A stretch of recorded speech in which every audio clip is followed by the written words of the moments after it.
कमलायतलोचन लोकपते विजयी मम वेङ्कटशैलपते सचतुर्मुख षण्मुख पञ्चमुख प्रमुखाखिल दैवतमौलिमणे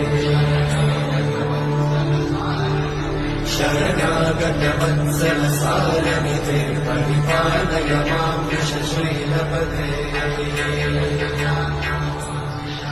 अतिवेदतया तव दुर्विषहैरमुखे अतिवैरपराधशतैः हरितं त्वरितं वृषशैलपते परया कृपया परिपाहि हरे अतिवेङ्कटशैलमुदारमते जनताभिमलादिकदानरता